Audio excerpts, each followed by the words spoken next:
Hello awesome and welcome to my channel Little Sunshine. My name is Eva. I'm a mom of a 17-month-old boy Daniel and a pediatric sleep consultant.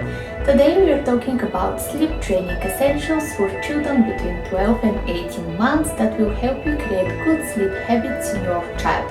And if you happen to be new here, this video is part of a larger series, so if you're interested in more videos related to sleep training as well as other useful information including tips, tools, strategies that will help you in your day-to-day life of raising a child, please consider subscribing to my channel. And now let's move on to today's topic.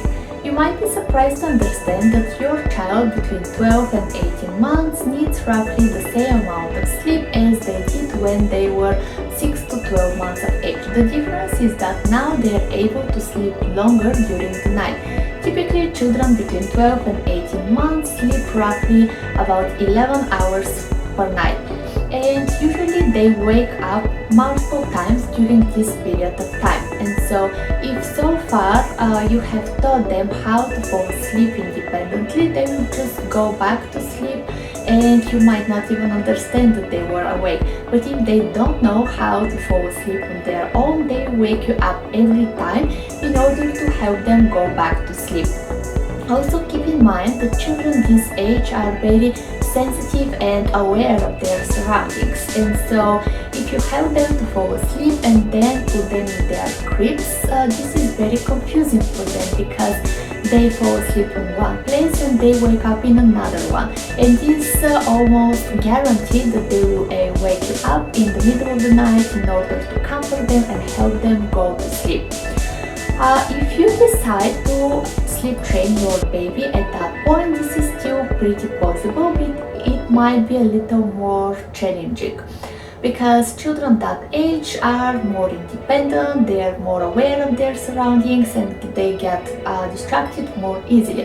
The good news is that you can use communication, and even if they are not verbal yet and they cannot talk to you, they understand most of the things that you are saying to them, and so you can reason yourselves, explain them what you're doing, why you're doing it, what they should expect and what you expect of them. The next thing you should focus on, these are the routines. This includes the daily routines and the bedtime routines.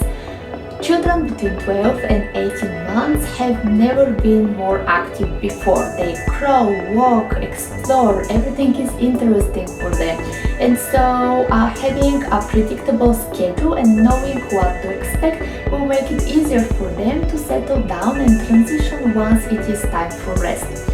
And the last thing I'm going to mention in this video, these are the naps.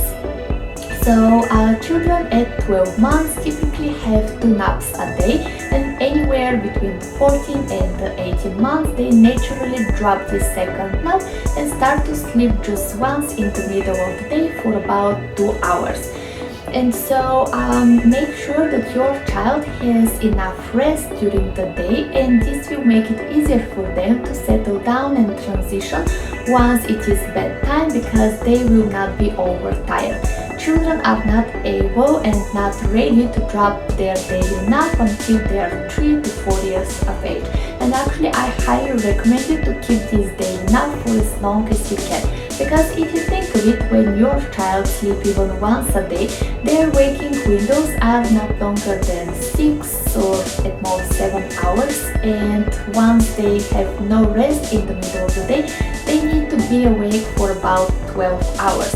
And the difference from 6 hours to 12 hours is a big one, and so just keep this daily nap for as long as you can. Your child needs the rest, and even if at some point they start to resist this daily nap, you can at least enforce some quiet time. Okay, they don't want to sleep, but you can read books or they can play quietly in their bedrooms or even better in their beds.